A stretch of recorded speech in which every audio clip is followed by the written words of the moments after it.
The night Marcus Webb grabbed that gun out of a stranger's face, he wasn't thinking about karma. He wasn't thinking about the universe balancing its books. He was just a tired man, 34 years old, working a double shift at a parking garage in downtown Chicago, trying to make enough money to keep a roof over his 7-year-old daughter's head. He saw a woman in danger, and he moved. That's all it was. At least, that's what he thought it was. He had no idea he was about to walk into the most defining moment of his entire life, and that the woman trembling on the other side of that gun was the same person who had signed the eviction notice that destroyed his family 18 months earlier. Some stories are so perfectly shaped by coincidence and consequence that they feel like they were written. This is one of those stories. Let me take you back to the beginning, because to understand what happened in that parking garage, you need to understand who Marcus Webb was before that night. You need to understand what he lost, and you need to understand what it costs a man to keep going when everything has been taken from him. Marcus grew up in Evanston, Illinois, right on the edge of the kind of neighborhood where you either got out or got swallowed.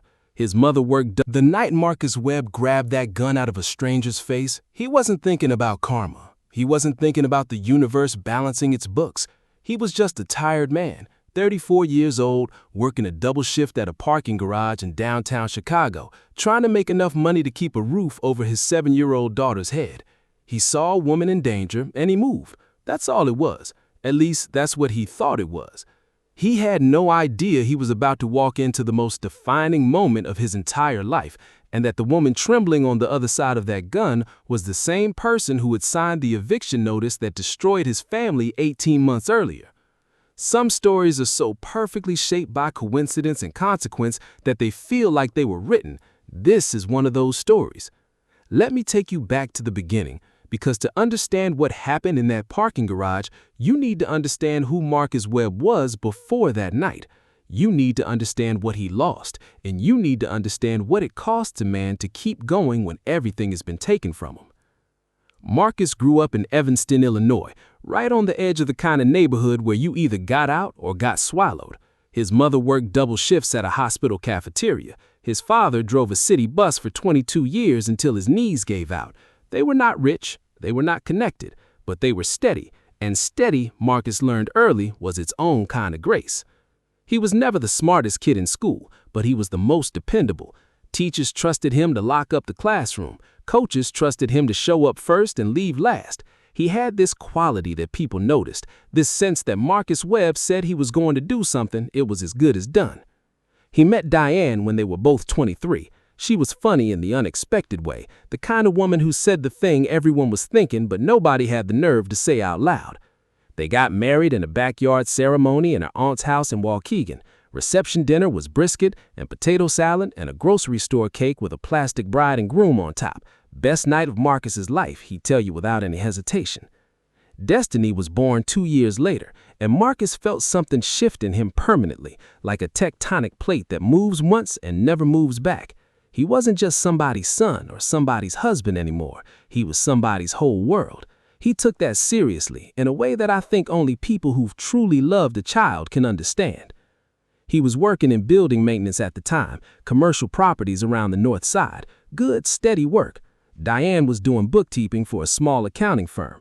They weren't living large, but they were building something. A 2-bedroom apartment in Rogers Park, a used Honda that ran clean, a savings account they added to every month. Small and solid. That's what they were. Then Diane got sick. It started as fatigue, then headaches, then a diagnosis that came out of nowhere on a Tuesday afternoon in February and rearranged every single thing. Stage 3 ovarian cancer. Marcus remembers sitting in the doctor's office and thinking the walls were too close together. He remembers the doctor's mouth moving and not being able to track the words. He remembers Destiny was at his mother's house, and he had this completely irrational thought that he needed to go get her immediately, that something bad was going to happen to her if he wasn't there. What followed was 2 years of the particular hell that is watching someone you love fight for their life. Surgery, chemotherapy, remission, relapse, more chemotherapy. The bills stacked up in a way that was almost abstract at first, numbers on paper, and then became suddenly, crushingly real when the savings ran out. Marcus took on extra shifts, picked up freelance work painting apartments on weekends, sold his car. His mother helped when she could. Diane's family helped when they could. Diane died on a Sunday morning in October, with Marcus and Destiny and both their mothers in the room. Destiny was 5 years old. She held her mother's hand and didn't fully understand what she was witnessing, and Marcus has said in the time since that he's grateful for that his daughter didn't know enough yet to be as broken as he was in that moment. He spent 3 days in a fog. Then he got up because Destiny needed him to get up. That's the math of grief when you're a single parent. You don't get to stay down. The financial wreckage, though, was severe. Between the medical debt and the months where work had been impossible because he was at the hospital, they were behind on nearly everything. The apartment in Rogers Park was in a building that had recently been purchased by a property management company called Pinnacle Residential. Marcus had been paying partial rent for several months, making arrangements, doing his best. The old landlord had known them, had worked with them, had understood. The new company was different. Pinnacle Residential was efficient, professional, and completely transactional.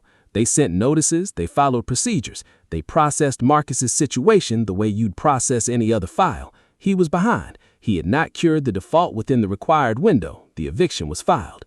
On the 61st day, he and Destiny moved their belongings into a storage unit and spent 6 weeks bouncing between his mother's overcrowded apartment and the couch of a friend from work. His daughter, 6 years old at that point, slept in a sleeping bag on his mother's living room floor and asked Marcus every night if they were going to have their own house again. And every night, Marcus told her yes, even when he didn't believe it, especially when he didn't believe it. He found a room to rent eventually, a single room in a shared house in Humboldt Park, enough space for a bed, a dresser, and a little mattress on the floor for Destiny. It was not an apartment, it was not a home, but it had a door that locked and it was theirs. He got the job at the parking garage, the downtown high-rise facility that served a cluster of office towers in the Loop. It paid $1.50 more per hour than his previous maintenance job and offered the possibility of overtime. He worked days, sometimes evenings, sometimes both. He got Destiny enrolled in school. He made her lunch every morning. He read to her every night, whatever book she was into and whatever light the room offered. He was tired all the time, the kind of tired that sleep doesn't fix, but he was still standing. Still moving, still Marcus. The night of the incident was a Wednesday in late October. Marcus was finishing a closing shift at the garage. The overnight attendant had called in sick and Marcus had agreed to stay. Extra hours, extra money. He was walking the upper levels at just past 11, doing a final check, flashlight in hand, when he heard it. A woman's voice, sharp and frightened. He moved toward the sound without thinking, rounding the corner of level 4 to find a man with a gun, a short-barreled pistol pointed at a woman's face. The man was demanding her bag, her phone, her jewelry. The woman had her hands up, her back against the concrete pillar. Her car keys were on the ground. She was shaking. What Marcus did next has been described by the security footage, by the woman, and by Marcus himself in slightly different terms, but the facts are consistent. He came around the corner and he assessed the scene in about 2 seconds. The gunman hadn't heard him yet. There was distance. There was surprise. He did not pause to calculate risk in any formal way. He moved toward the gunman, grabbed his gun arm, drove him into the concrete wall, and took the weapon away in a struggle that lasted maybe 12 seconds and left Marcus with a gash on his forearm and bruised ribs that would ache for 3 weeks. The gunman ran. Marcus held the gun. The woman was on the phone with 911 before he had fully caught his breath. The police came, took statements, recovered the weapon, gave Marcus a look that was equal parts grateful and confused. "What are you, insane?" He gave him his account and signed what needed to be signed and was asked if he needed medical attention. He said no. He had to be at his daughter's school at 7:45 the next morning for a parent-teacher conference. The woman whose life he had possibly saved stood nearby during all of this. She was in a dark blazer, heels, a structured bag, professional, polished. She had stopped shaking, but she had this hollow look in her eyes, the look of someone whose body is still processing what almost happened. She thanked him. She said it was inadequate, that words felt inadequate, but she thanked him. He told her he was glad she was okay. He meant it. She gave him her business card. He put it in his jacket pocket. He drove home, checked on Destiny, who was asleep at his mother's place for the night, came back to the room in Humboldt Park and sat on the edge of his bed in the dark for a while before he could sleep. He didn't look at the card until the next day. Katherine Sloane, Chief Executive Officer, Pinnacle Residential Holdings. He sat with that information for a long time. He could have done nothing with it. He almost did. What was he going to do? Call her up and say, "Remember that eviction notice you signed 18 months ago? The one that put me and my 6-year-old daughter out of our home while I was still wearing the black armband for my wife? That was a real low point for me, just so you know." He's talked about this since, about the days he spent deciding, about the anger that flared up when he realized who she was, real anger, the hot and disorganized kind that doesn't know what to do with itself, about the grief that came back underneath it because the eviction was tangled up with Diane's death in the whole terrible year, and pulling on one thread pulled everything. He's also talked about a conversation he had with his daughter the day after he found out. Destiny had asked him over breakfast why he had a cut on his arm, and he told him he helped somebody who was in trouble. She asked if the person was okay, and he said yes. She thought about it for a second and then said, "That was nice of you, Daddy," and then she asked for more orange juice. Something about that exchange settled him, the simplicity of it, the uncomplicated rightness of what he'd done in that garage. It had nothing to do with who the woman was or wasn't. He helped somebody who needed help. That was its own complete thing. But he kept the card. A week after the incident, Katherine Sloane's office called him. She wanted to meet, in person. He said he'd think about it. He thought about it for 2 days, and then he said yes, because there were things he wanted to say, and he had been raised to say hard things to people's faces, or not at all. They met in her office, in the Pinnacle Residential Headquarters on Michigan Avenue, 32nd floor. Views of the lake, the kind of office that told you exactly what kind of company this was. Katherine Sloane was in her mid-40s. She had the look of someone who had spent a long time working in an industry that didn't hand things to women easily. Precise and composed on the surface, in a way that told you she'd learned to manage how she was perceived. But Marcus said she seemed different from the composed professional who'd handed him the card in the parking garage. She seemed tired, in a way that wasn't physical. She opened by thanking him again, more formally, with words she'd clearly thought about. She told her she'd had 2 days to think about what would have happened if he hadn't been there, and that she kept coming back to her 12-year-old daughter and what that phone call would have been like. She said she wanted to do something meaningful to thank him, and she was asking what that might be. He told her he didn't want anything from her. Then he told her who he was. He said it quietly. He didn't perform it. He just said, "I think you should know. I lived in a building that Pinnacle Residential owns. I was behind on rent after my wife died of cancer, and I was spending every penny I had on her care. My daughter was 6 years old. You signed the eviction notice. I just thought you should know that." He said the room was quiet for a long time after that. He said she didn't try to defend the process or explain the legal obligations or cite company policy. He said she just sat with it. And he said something in her face changed, not dramatically, not in a made-for-TV way, but something shifted, like a door that had been closed opened a crack. She asked him to tell her about Diane. He hadn't expected that. He had expected defensiveness or damage control or a pivot to what the company could offer him. He had not expected her to ask about his wife. So he told her. He told her about meeting Diane at 23 and the backyard wedding and the grocery store cake. He told her about the diagnosis and the 2 years of fighting. He told her about Destiny's question at the hospital, "Mama, do you hurt?" and how Diane had said, "Only when I miss you," and she was saying it so Destiny wouldn't be scared. He told her about the Sunday morning in October when it ended. He told her about Destiny asking every night if they were going to have their own house again. He said Katherine Sloane had tears on her face by the time he finished. He said that surprised him. He said he wasn't sure what to do with it. She told him about her own divorce 8 years prior and a period when she had been a single mother before her career stabilized, and how terrifying that precarity had been, and how she had buried herself in building the company, partly because achievement felt like the only wall she could build against that fear. She said she had not thought when she was processing files and signing notices about the people inside those files. She said that was a failure she was accountable for. She said, "I can't undo what happened to your family. I want to be honest with you about that. I can't bring the apartment back or the months you lost or what your daughter went through. But I want to ask you what would actually help you right now. Not as a gesture, not as a transaction. I want to ask you like a person asking another person." He thought about it. He said he needed stable housing. He said he needed to be able to give Destiny a real home, not a room in somebody else's house. He said if he had that, he could handle the rest. Within 3 weeks, Marcus and Destiny were in a 2-bedroom apartment in Andersonville, a pinnacle residential property, rent significantly subsidized, with a 12-month lease and a path to stability that he hadn't had in almost 2 years. But that wasn't the end of it, and this is the part of the story that goes deeper than a single act of corporate guilt-driven generosity. She started with the numbers, because numbers were the language she trusted. She pulled reports on eviction filings across all Pinnacle properties over the previous 3 years, Illinois, Indiana, Wisconsin, hundreds of cases. She asked her team to flag every filing where the tenant had been current on rent for more than 12 consecutive months before falling behind. She wanted to know how many of those people had simply hit a wall, job loss, illness, death, divorce, versus how many were chronically non-paying tenants gaming the system.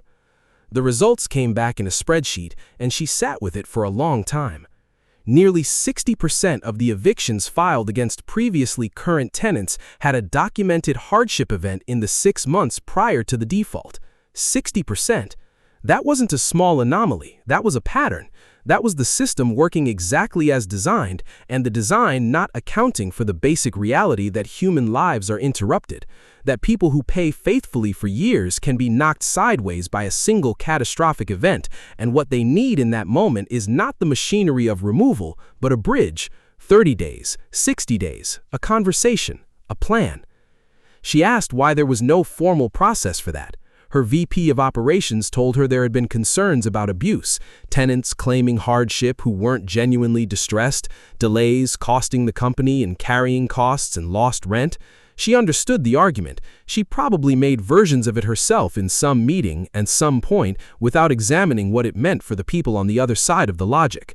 She asked for a number. What was the actual cost exposure if they implemented a hardship review process and some percentage of applicants misrepresented their situation? What was the worst-case scenario modeled out across their portfolio? The number was smaller than she expected, significantly smaller.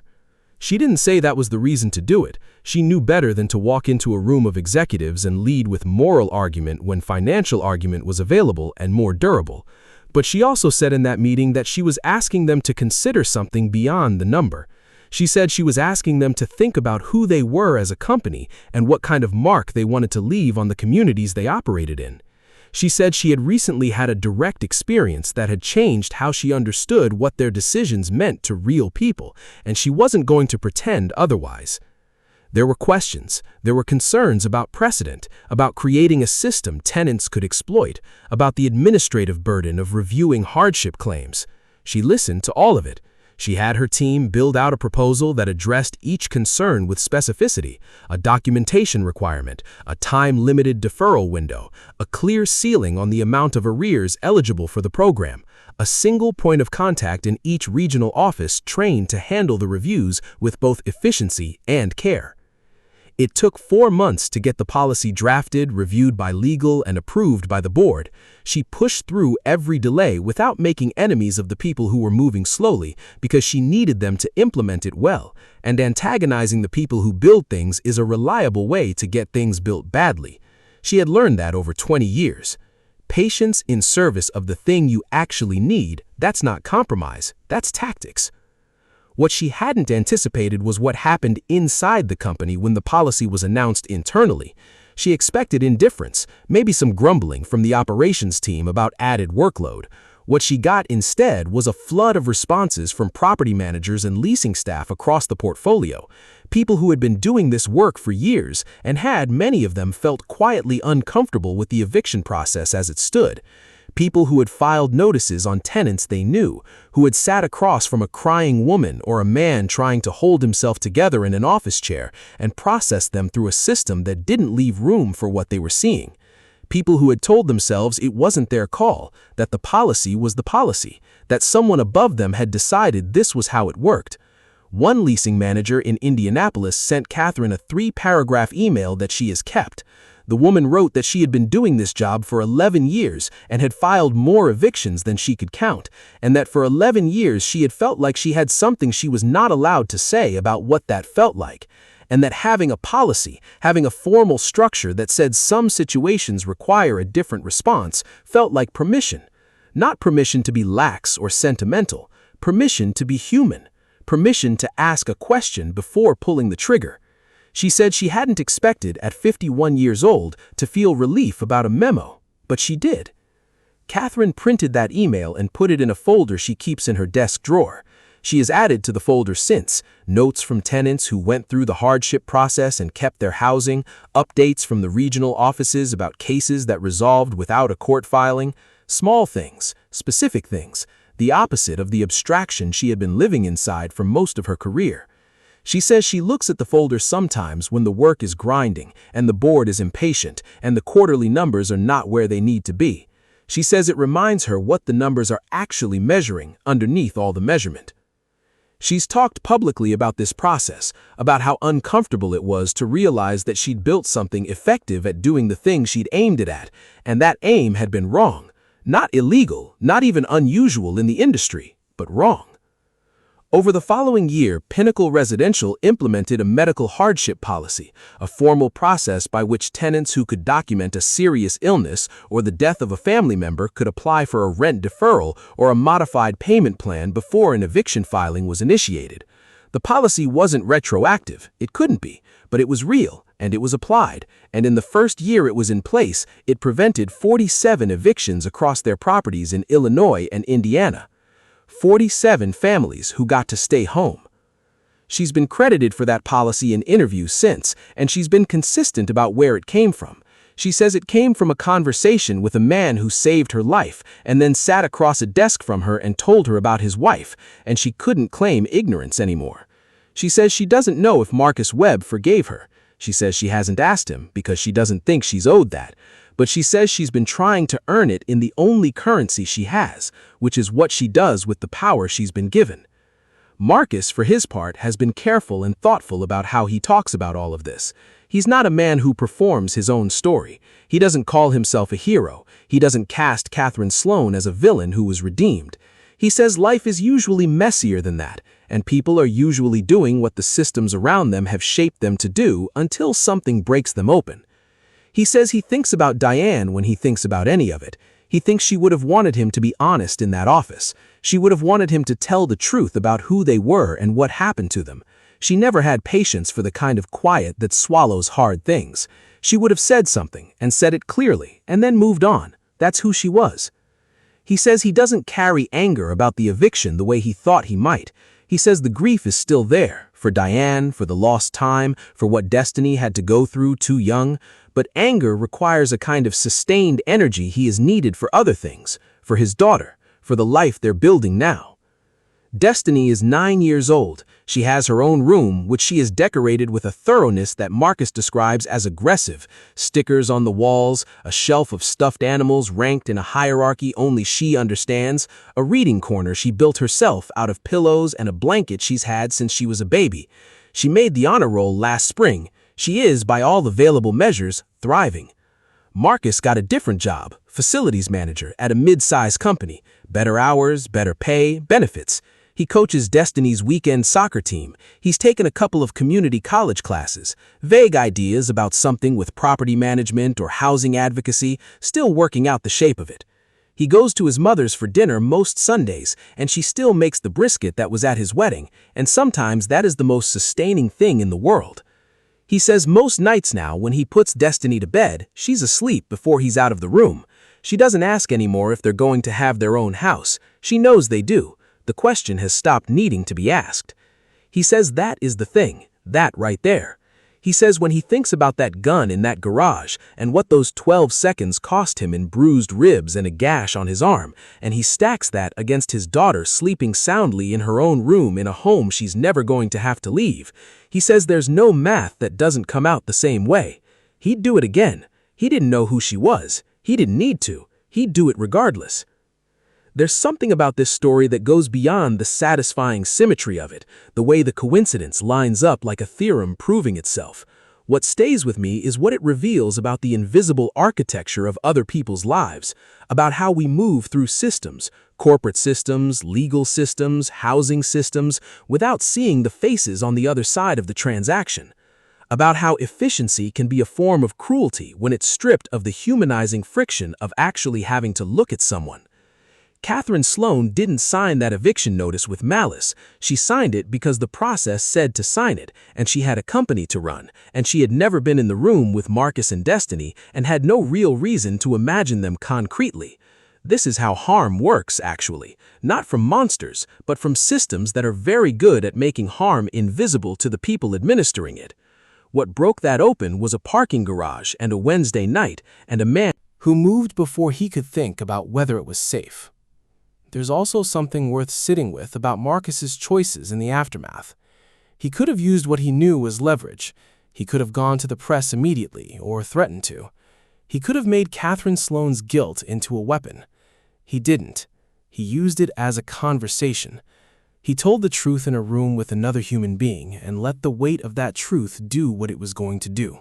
That restraint, the choice to speak plainly and then step back, is maybe the most remarkable thing in the whole story. It's harder than intervention in a parking garage. There's no adrenaline to carry it. It's just will and principle, and a man who knew what he needed, but also knew what kind of person he wanted to be. He wanted to be the kind of person Diane would have recognized, the kind of man who raised a daughter like Destiny into a girl who goes to sleep knowing she's safe. He is that man. He has been, through all of it. The gun, the eviction notice, the office on Michigan Avenue, the apartment in Andersonville, the 47 families who got to stay in their homes. These things are all connected by the most fragile of threads. One decision in one dark stairwell to move toward danger instead of away from it. And what came out the other side is a life. His life. Still incomplete, still in progress, still carrying loss and still building forward, but his. Fully, stubbornly, beautifully his.